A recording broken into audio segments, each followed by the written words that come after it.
Volkswagen have come up with some of the greatest names in motoring. There's Golf, and of course, there's Polo. Calling a car after one of the world's most famous sweets was a touch of genius. And in fairness, it's worked perfectly for them because they sell nearly now as many Polos around the world as we eat the sweet variety. The Polo is now firmly established as the class act in the super mini sector.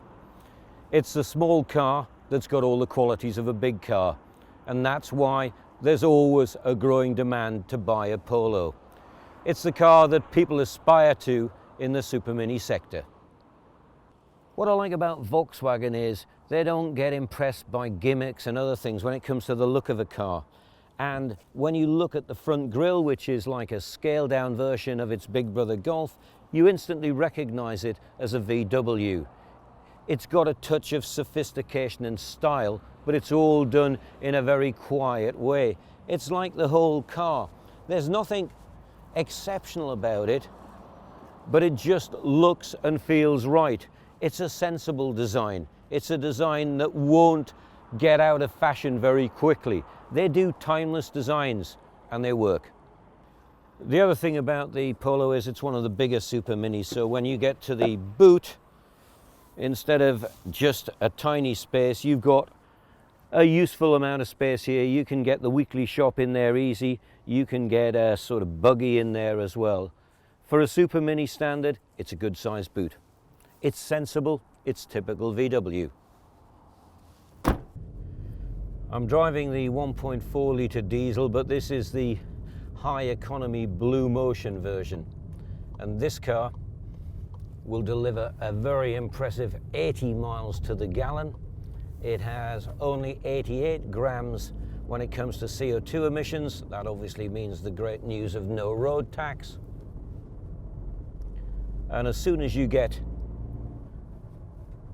the Polo on the move, it goes from that gruff engine diesel note into a quiet, refined motor car. And it's also a small car that packs a reasonable punch. This is a diesel on a super mini that gives you very nippy performance, and at the same time it'll be an ideal car to do a long journey in. Not something we always associated with super minis, but this is a car, it feels very little different than sitting in a Golf, to be honest, sitting in the front here.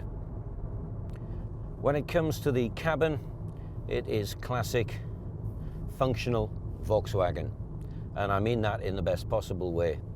You don't have to have shiny sparkly things everywhere in a cabin and endless buttons and gadgets. What people want are the basics well laid out with quality trim, with a nice fit and finish, and you absolutely get that with the Polo. The thing I like about Volkswagens, and even at the super mini level that the Polo's at, is they have a reassuring feel about them. They have just an overall feel of quality. Everything you touch feels well put together, and that gives you confidence when you're buying a car. This is the type of car that you believe will last a long time. And the other good news when you come to buying a Polo is it retains its value better than most of its rivals. I think the best way to sum up the VW Polo is that it's the grown-up, sophisticated super mini. Yes, you'll pay a little extra premium to get the VW badge and the name, but what you get is a better all-round car. You get a car that does everything very well. It's well put together, it drives well, it's well finished off, and that makes it a package that lots of people will buy. Buying a Polo, you buy it with confidence. It drives almost as good as it tastes.